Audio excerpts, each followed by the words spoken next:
Hello. Welcome to my channel, The African Immigrant.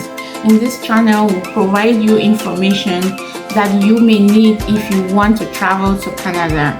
And if you have already traveled to Canada, this channel is for you as well. We also provide information to new immigrants so that they can easily settle in their respective communities. If you are new or you haven't subscribed yet, please subscribe so that you will receive more information each time we upload a video.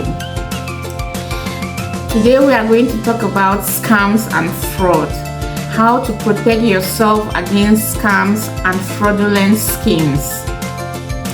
Unfortunately, Canada, just like any other country, have a lot of scams and fraudulent schemes. And we all are involved, not only those who want to travel to Canada or new immigrant. Everybody is involved.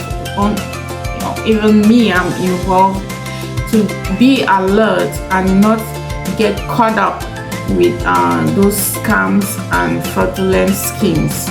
We all have to be alert not to be a victim of those scams and fraudulent schemes. However, there are warning signs of scams.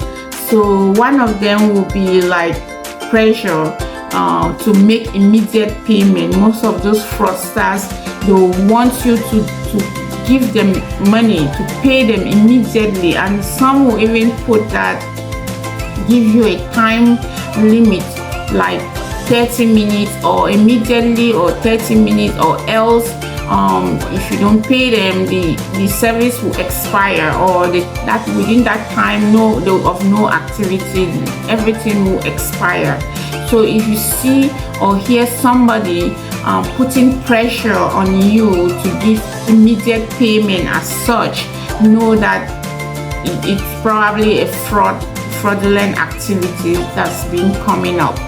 And they will ask payment through any means: credit cards, gift cards, prepaid credit cards, even cryptocurrencies. They will grab money through that means.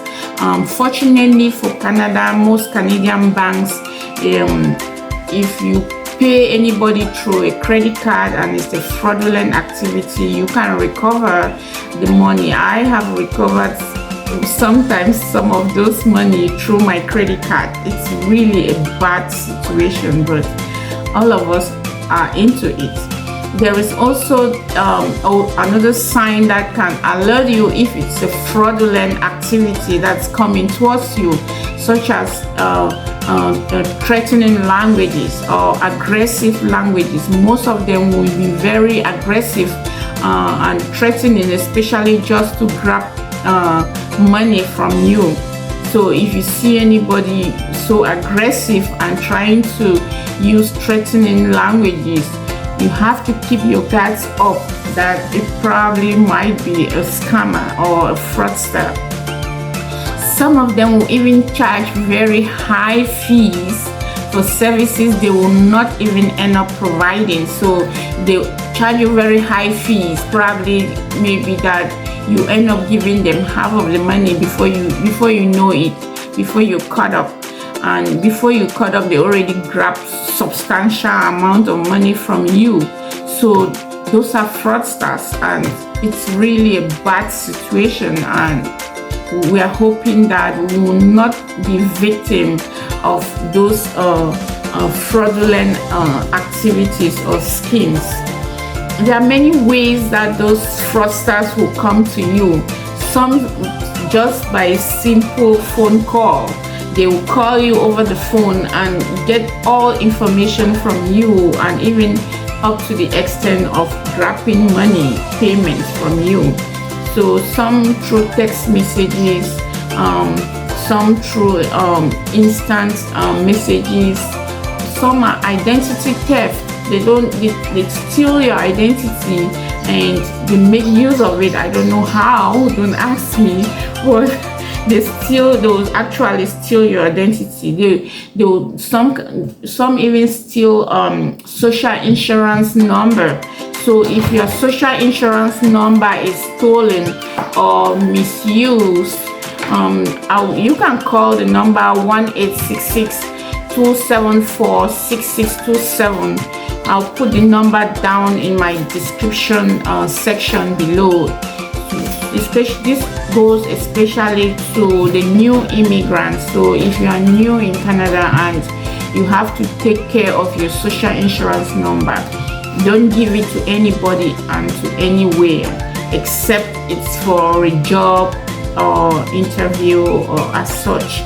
So however, if your social insurance number is stolen or misused, you can call the number 1-866-274-6627. Moreover, you can also notify the Canadian Anti-Fraud Center if you happen to be a victim or if there is an attempted fraud. Notify the Canadian Anti-Fraud Center. There is also coming soon is the cybercrime and fraud reporting system. Hopefully the system will be put in place so that we can easily call or text when we are faced with certain situations like fraudulent situations or scammers and all those. Hopefully the cybercrime and fraud reporting system will be put in place really quickly. It's not yet completed, but hopefully it will be completed soon, and we'll get to know whether to text or to call, what number to call, and all those. To conclude, I think we all, including me, we just have to be more alert and allow time for verification of our information or the information before giving it to people who we happen to come into contact with. We have to allow enough time to verify that the information we are giving out, we're giving it to the right person and not to fraudulent people. And if we are caught up in any situation, we have to report. We have to notify the Canadian Anti-Fraud Center, or if it's a SIN or social insurance number, you have to call the number 1-866-274-6627. I think that's it for today. My name is Mengansa, and see you in my next video.